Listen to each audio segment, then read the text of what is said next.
حضرت عبداللہ تمیمی فرماتے ہیں میرا طالب علمی کا زمانہ تھا، میں بغداد کے ایک مدرسہ جامعہ میں علم حاصل کر رہا تھا۔ اس وقت بغداد شریف میں ایک دوست آئے ہوئے تھے، اللہ کے محبوب بندے آئے ہوئے تھے۔ حضرت عبداللہ تمیمی فرماتے ہیں میرا شوق ہوا کہ میں ان غوث کی زیارت کے لیے جاؤں، سبحان اللہ۔ تو وہ اپنے ساتھیوں کو لے کر کے اور ان کے دو ساتھی حضرت ابن سبا اور حضرت عبدالقادر، ان دونوں کو ساتھ لے کر کے حضرت عبداللہ تمیمی ان غوث کی بارگاہ میں چل دیتے ہیں۔ حضرت ابن سبا کہتے ہیں کہ میں اس غوث سے ایسا سوال کروں گا کہ وہ غوث میرا سوال سن کر کے چکرا جائے گا، اور ابن سبا عبداللہ تمیمی فرماتے ہیں کہ میں ایسا سوال کروں گا کہ وہ غوث پریشان ہو جائے گا۔ اب حضرت عبدالقادر کی بات سنیے کیا فرماتے ہیں، اے میرے دوستو میں ان غوث کی بارگاہ میں تو ضرور جاؤں گا، اللہ کے محبوب بندے کی بارگاہ میں تو ضرور جاؤں گا، لیکن میں یہ دیکھوں گا کہ ان کی محفل میں جانے کے بعد میں مجھے اللہ کا کتنا فیض حاصل ہوتا ہے۔ ان کے دونوں ساتھی کا ایک یہ خیال ہے کہ میں غوث کی بارگاہ میں جاؤں گا، ایسا سوال کروں گا کہ ان کا دماغ چکرا جائے گا، اور ایک ساتھی کا خیال یہ ہے کہ میرے سوال کا جواب نہ دے سکیں گے۔ اب حضرت ابن سبا اور اپنے ساتھیوں کو لے کر کے ان غوث کی بارگاہ میں پہنچ جاتے ہیں۔ پہنچنے کے بعد میں کیا دیکھتے ہیں، وہ غوث غائب ہو جاتے ہیں۔ غائب ہونے کے بعد میں تھوڑی دیر بعد آتے ہیں اور کہتے ہیں اے ابن سبا تم کہتے تھے کہ میں تیرے سوال کا جواب نہ دے سکوں گا، تو سن تیرے سوال یہ تھا اور تیرے سوال کا جواب یہ ہے، سوال بھی بتا دیا جواب بھی بتا دیا۔ اب ابن سبا کے دوست عبداللہ تمیمی کے دوست ہیں، ابن سبا سے کہا اے مردود تو نے کہا تھا کہ میں تیرے سوال کو سن کر کے چکرا جاؤں گا، تو سن تیرا سوال یہ تھا اور تیرے سوال کا جواب بھی یہ ہے، میں تیرے سوال بھی بتا دیتا ہوں اور تیرے سوال کا جواب بھی بتا دیتا ہوں۔ حضرت عبدالقادر کو اب وہ غوث دیکھتے ہیں تو دیکھ کر مسکرا جاتے ہیں، مسکرا کر کے کہتے ہیں عبدالقادر آجا میرے سینے سے لگ جا، تیرا کیا خیال ہے، تیری سوچ کو میں قربان جاتا ہوں، اے عبدالقادر میرے سینے سے لگ جا، تو نے یہی خیال کیا کہ میں دیکھنا چاہتا ہوں کہ اللہ کی محفل سے کتنا فیض ملتا ہے، اور وہ غوث فرماتے ہیں اے عبدالقادر میں اپنے ذہن میں کیا دیکھ رہا ہوں کہ میں دیکھ رہا ہوں کہ یہ جو ابن سبا ہے اس کو میں نے دیکھا کہ یہ مرتد ہو گیا، یہ اسلام کو چھوڑ چکا ہے، اس کا یہ حال ہو چکا ہے۔ اب دیکھا کہ حضرت عبداللہ تمیمی سے وہ غوث فرماتے ہیں کہ میں نے دیکھا کہ دنیا تیری کان کی لو تک آ چکی ہے۔ اب فرماتے ہیں غوث فرماتے ہیں اے عبدالقادر میں دیکھ رہا ہوں کہ بغداد کی جامع مسجد میں بیٹھ کر کے مسجد میں منبر پر بیٹھ کر کے آپ خطبہ کر رہے ہیں، آپ کی محفل میں تمام اولیاء کرام تشریف لائے ہوئے ہیں، آپ ان کو فرما رہے ہیں کہ میرا قدم تمام اولیاء کرام کی قدموں پر ہے۔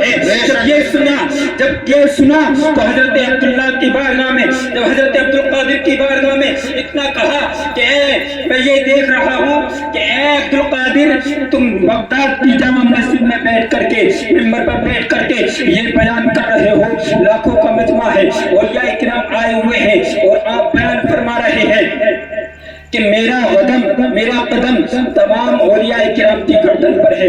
اب کچھ روز گزرے، وہ غوث غائب ہو جاتے ہیں، اس کے بعد ان غوث کا کسی کو معلوم نہ ہوا۔ اب وہ اپنے مدرسے آ جاتے ہیں، طالب علم کا دور ختم ہو چکا ہے، اب ان کی دنیا داری بھی چالو ہو جاتی ہے، ان کا یہ شروع ہونا تھا۔ اب انہوں نے دیکھا کہ وہ ایک جو ابن سبا جو زیادہ بڑی گستاخی کی، ان کی بارگاہ میں جو کہا تھا، ان کے لیے جو کہا تھا کہ یہ مرتد ہو جائے گا، ان کا بیان سن لیجئے غوث نے کیا کہا اور ان کی زندگی میں کیا حال رہا۔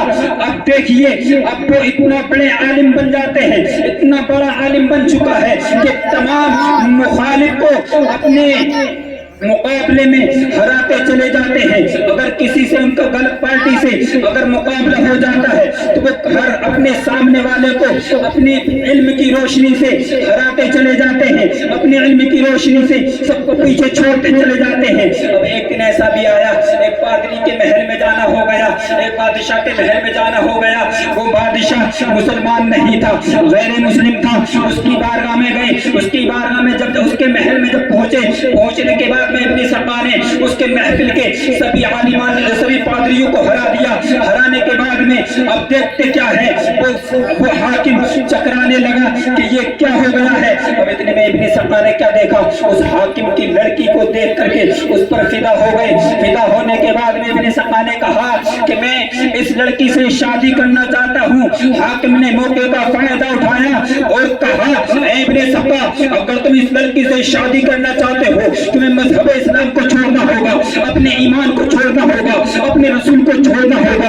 अब ये सुनने के बाद में लड़की का नजर लड़की पर अपना दिमाग को घुमाया, घुमाने के बाद में कहा ठीक है मैं अपने मजहब को छोड़ता हूँ, मैं अपने इस्लाम को छोड़ता हूँ, मैं अपने नबी को छोड़ता हूँ। छोड़ दिया, इस्लाम को छोड़ दिया, उस लड़की से शादी कर ली। शादी करने के बाद में क्या होता है मेरे प्यारे, जो से उसने कहा था कि ये मुर्तद हो जाएगा, इस्लाम को छोड़ देगा, इतना बड़ा आलिम बनने के बाद में एक कोस की बात कैसे सच होती है कि वो आलिम एक मुर्तद हो गया, अपने इस्लाम को छोड़ दिया, अपने नबी को छोड़ दिया। अब शादी करने के बाद में क्या होता है, उसको एक बीमारी लग जाती है। उसकी बीमारी ऐसी लगी उस बादशाह ने, उस पादरी ने उसको अपने महल से उठाकर एक जंगल में छोड़ दिया।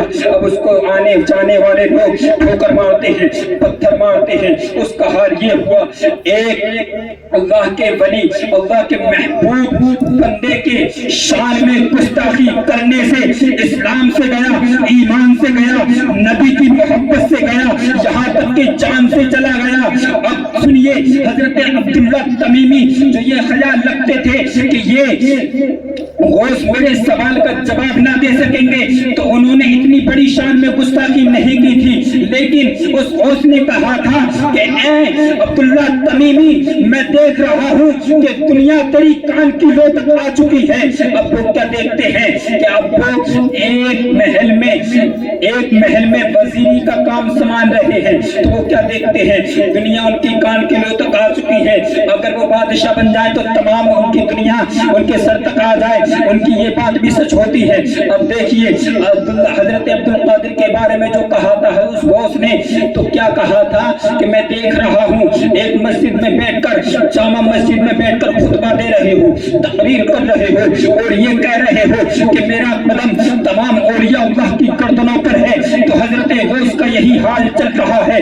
आप बगदाद की जामा मस्जिद में मिंबर पर बैठकर खुतबा दे रहे हैं, तकरीर फरमा रहे हैं और कह रहे हैं कि मेरा कदम तमाम औलिया अल्लाह की गर्दनों पर है। तो ये सुनकर के सारे औलिया अल्लाह अपनी गर्दनें झुका लेते हैं और कहते हैं कि मुबारक हो, आप अल्लाह के तमाम मुक़द्दस बंदों में अफजल व आला मुक़द्दस बंदे हैं। जब ये सुनकर के हजरत अब्दुल कादिर ने, जब गौसे पाक ने इतना कहा कि मेरा कदम तमाम औलिया अल्लाह की गर्दनों पर है, उस वक्त ख्वाजा मुइनुद्दीन चिश्ती गजनी के पहाड़ों में इबादत फरमा रहे थे, इबादत गजनी के पहाड़ों में फरमा रहे थे। जब आपने ये सुना तो कहा ला बला अबी वरासी के नहीं बल्कि मेरी आंखों पर भी, कहा कि आपका कदम मेरी गर्दन पर नहीं बल्कि मेरी आंखों पर भी। आशिके रसूल कहते हैं वाह क्या मर्तबा है होश है वाला तेरा, वाह क्या मर्तबा है होश है वाला तेरा। ऊंचे ऊंचों में सरों से कदम आला तेरा, ऊंचे ऊंचों में सरों से कदम आला तेरा। सर भला का कोई जाने के कैसा तेरा, सर भला क्या कोई जाने के कैसा तेरा। औलिया मिलते हैं आंखें, औलिया मिलते हैं आंखें, वो है तलवार क्या जबे जिस पे हो हिमायत का पंजा तेरा, क्या जबे जिस पे हो हिमायत का पंजा तेरा। शेर को खतरे में लाता नहीं, वो है कुत्ता तेरा। नारायण रिसालत, नारायण हैदरी, मसलके आला हजरत।